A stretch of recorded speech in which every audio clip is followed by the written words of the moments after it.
আসসালামু আলাইকুম। আজ আমি রেসিপি নিয়ে আসলাম চিকেন সাসলিক রেসিপি। এখানে আমি মুরগির বুকের মাংস কিউব করে কেটে নিয়েছি। নেওয়ার পরে ভালোভাবে ধুয়ে পানি ঝরিয়ে নিয়েছি। এখানে আমি দিয়ে দিলাম বেকিং সোডা, লবণ আর লেবুর রস দিয়ে ৫ মিনিট মেখে রেখে দিব। মুরগির বুকের মাংসটা একটু খাজা, খাজা হয়। তাই জন্য ওটা যাতে ভালো হয় তার জন্য এইভাবে মাখিয়ে রাখতে হবে। তারপর আবার ফিরে আসলাম ৫ মিনিট পর। এখানে দিয়ে দিলাম সয়া সস, দিয়ে দিচ্ছি টমেটো সস। মুরগির মাংস যতখানি নিবেন তার পরিমাণ অনুযায়ী আপনাকে সবকিছু ব্যবহার করতে হবে। তারপর এখানে দিয়ে দিলাম আদা, রসুন, জিরার পেস্ট।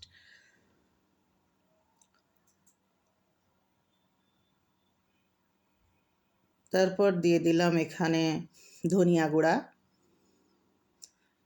দিয়ে দিলাম গোলমরিচ গুঁড়া, সাদা গোলমরিচ গুঁড়া।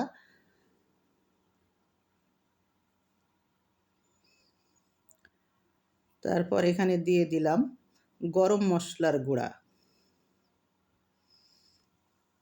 দিয়ে দিয়েছি মরিচ গুঁড়া, লাল মরিচের গুঁড়া।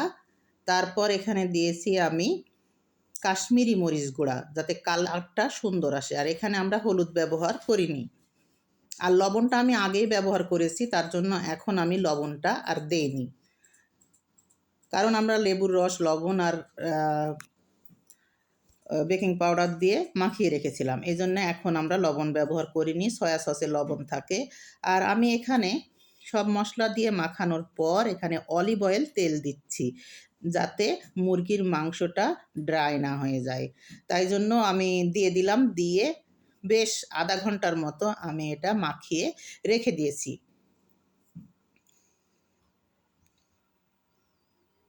আগে দেইনি এই কারণে যে পরে দিবেন, মাখিয়ে নেবেন মশলা দিয়ে, তারপর তেলটা ব্যবহার করে মাখিয়ে রেখে দিবেন। আর আমি এখানে ৩ ধরনের ক্যাপসিকাম নিয়েছি, হলুদ, লাল, সবুজ। আর পেঁয়াজগুলাকে খুলে খুলে নিয়েছি। নেবার পর আর এখানে একটা গাজরও আছে, গাজরটাও কেটে নিয়েছি গোল গোল করে, পাতলা পাতলা করে। আমি সবটাতে গাজর ব্যবহার করব না, তার জন্য এখানে দিয়ে দিলাম গোলমরিচ গুঁড়া, লবণ আর দিয়ে দিয়েছি সয়া সস। গোলমরিচ গুঁড়া, লবণ, লেবুর রস। তারপরে দিয়ে দিলাম এখানে তেল, দিয়ে ওটাও মাখিয়ে রেখেছিলাম। এখন আমি এখানে এই যে ব্যাম্বো স্টিক বলে, একে বাজারে কিনতে পাওয়া যায়, এটা ছোট সাইজেরটা। আমি এটাকে আমি আধা ঘন্টা প্রায় পানিতে ভিজিয়ে রেখেছিলাম, যাতে কাঠিগুলো নরম থাকে আর ভাজার সময় যেন পুড়ে না যায়, তার জন্য এরকমভাবে বেশ কিছুক্ষণ পানিতে ভিজিয়ে রাখার পর গাঁথতে হবে। এখানে প্রথমে আমি একটা করে ক্যাপসিকাম, তার উপরে একটা করে পেঁয়াজ, তারপর একটা করে চিকেন, একটা করে ক্যাপসিকাম, তারপর পেঁয়াজ, তারপর এইভাবে চিকেন, এইভাবে দিয়ে ৩টা করে চিকেনের পিস দিচ্ছি, দিয়ে আমি ভালোভাবে এভাবে গেঁথে গেঁথে নিচ্ছি।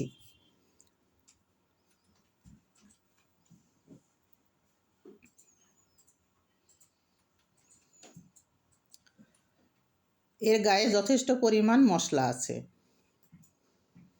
এইভাবে আমি সবগুলোকে গেঁথে নিয়েছি। কয়েকটাতে আমি গাজর ব্যবহার করেছি, তা বাদ বাকি সবই এইভাবে গেঁথে নিয়েছি। আমার এখানে প্রায় ১৭ পিস হয়েছে। আর ২টা বেসনে ডুবিয়ে ভেজেছি, আর বাকি এইগুলাকে স্টোর করে রেখে। আর ডিটেলস আমি যেদিন এটাকে ভাজবো সেদিন আপনাদেরকে ভিডিওটা শেয়ার করে দেব। এটা ভাজার জন্য একটা ফ্রাই প্যানে সামান্য পরিমাণ তেল নিয়ে তেল দিয়ে ধৈর্য ধরে মিডিয়াম আঁচে এই পিঠ ওই পিঠ করে উল্টিয়ে ভাজতে হবে। আজকের ভিডিও এ পর্যন্তই। আল্লাহ হাফেজ।